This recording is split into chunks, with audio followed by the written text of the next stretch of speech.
गिरिजाशंकर शर्मा का आपको नमस्कार। गोस्वामी तुलसीदास जी के जीवन वृत्तांत पर लिखी गई रचना आपके सामने प्रस्तुत है। शीर्षक है गोस्वामी तुलसीदास जीवन वृत्तांत। निकट प्रयाग के बांदा जिले के राजापुर में संवत 1554 श्रावण शुक्ल सप्तमी अभुक्त मूल नक्षत्र था। सरयू पारेण ब्राह्मण आत्माराम दुबे की धर्मपत्नी मुंशी के घर जन्म एक नवजात शिशु का हुआ था। रहता शिशु गर्भ में 9 माह माँ के रहा, जो 12 माह वह अद्भुत था। आकर इस संसार में हर नवजात है रोता, रोया नहीं मुख से राम नाम निकला था।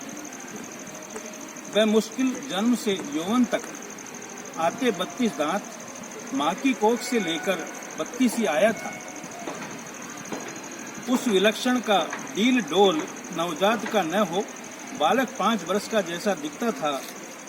एक बालक का पिता अमंगल की आशंका से भयभीत कई प्रकार की कल्पनाएं करने लगा था।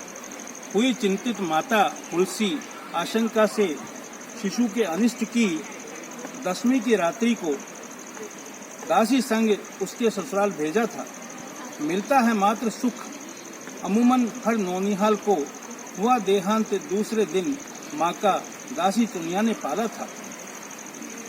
गई सिधार दासी लगभग 5.5 वर्ष बाद बालक अनाथ दर दर भटकने लगा था।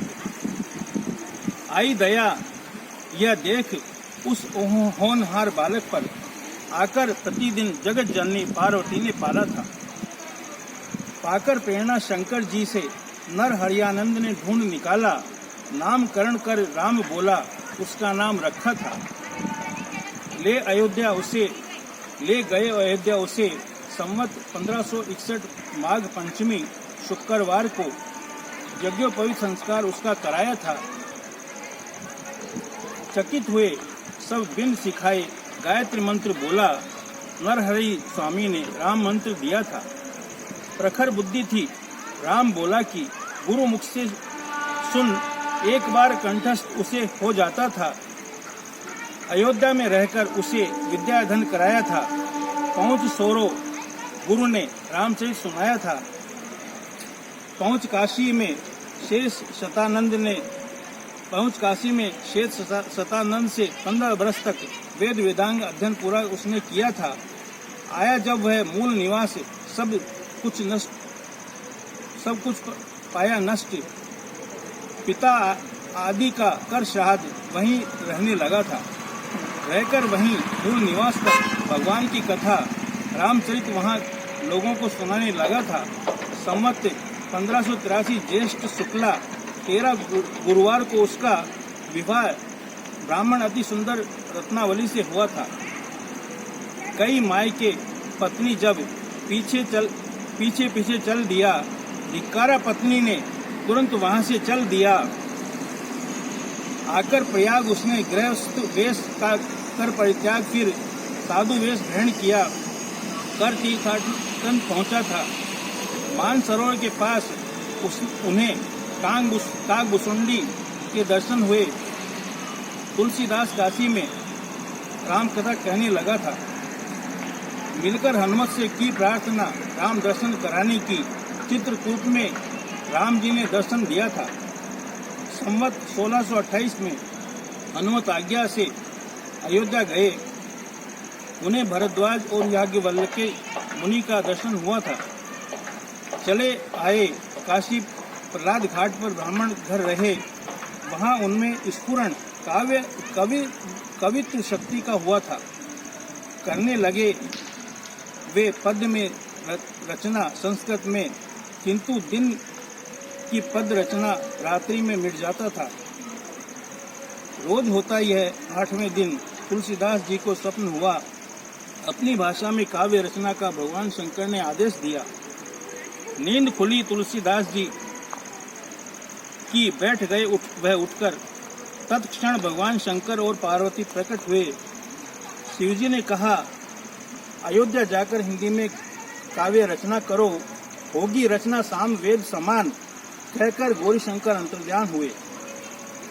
कर उनकी आज्ञा सिरोधार्य तुलसीदास काशी से चले आए अयोध्या आकर रहने लगा था। की थी रचना प्रारंभ। तुलसीदास ने रामचरितमानस की संवत 1631 में राम नवमी को प्रातःकाल समय था। संवत 1631 में मार्गशीर्ष शुक्ल पक्ष में राम विवाह के दिन सप्तकांड ग्रंथ 2 वर्ष 7 माह 26 दिन में पूर्ण हुआ था। प्रभु आज्ञा अनुसार तुलसीदास वहां से चले आए काशी। विश्वनाथ माता अन्नपूर्णा को रामचरितमानस सुनाया था। रखी पुस्तक रात को श्री विश्वनाथ मंदिर में खोला, पट सवेरे सत्यम शिवम सुंदरम लिखा था। ये हुए थे हस्ताक्षर। नीचे भगवान शंकर के स्वर सत्यम शिवम सुंदरम का कानों से सुना था। सुनकर पंडितों के मन में उत्पन्न हुई ईर्ष्या, उनका दल तुलसीदास की निंदा करने लगा था। करने लगे जुगाड़ नष्ट करने का पुस्तक चुराने 2 चोरों को भेजा था। फिर उन्होंने जब तुलसीदास की कुटी के पास 2 धनुर्धारी वीरों को देते पैरा देखा था, फिर गई बुद्धि चोरों की। उस समय एक श्याम और गौरवर्ण का था। भगवान को कष्ट हुआ जानकर उसी समय फिर सारा सामान तुलसीदास ने लुटा दिया था। रख दी पुस्तक अपने मित्र टोडरमल के पास। इसके बाद लेखन एक दूसरी प्रति का किया था। इसी के आधार पर की जाने लगी दूसरी प्रतिलिपियां। पुस्तक का प्रचार दिनों दिन बढ़ने लगा था। देख कर यह पुस्तक कहा श्री मधुसूदन सरस्वती ने, काशी रूपी आनंद वन में तुलसीदास तुलसी का पौधा है बड़ी सुंदर कविता रूपी मंजरी उसकी। श्री राम रूपी भंवरा सदा भी मंडराता रहता है। नहीं हुआ संतोष, इस पर भी पंडितों को पुस्तक की परीक्षा का उपाय सोचा था। विश्वनाथ के सामने सबसे ऊपर वेद, उनके नीचे शास्त्रों के नीचे पुराण, सबके नीचे रामचरितमानस रखा था। फिर मंदिर को बंद कर दिया गया था। खोला मंदिर प्रातःकाल श्री रामचरितमानस वेदों के ऊपर था। हुए बड़े लज्जित देख यह चमत्कार पंडित लोग। मांग क्षमा तुलसीदास से चरणों तक लिया था। रहने लगे थे जब 80 घाट पर तुलसीदास तब मूर्त रूप में कलयुग एक रात में त्रास दिया था। ध्यान किया जब गोस्वामी ने हनुमान जी ने विनय पद रचने को कहा था। इस पर लिखकर विनय पत्रिका गोस्वामी जी ने भगवान के चरणों में समर्पित किया था।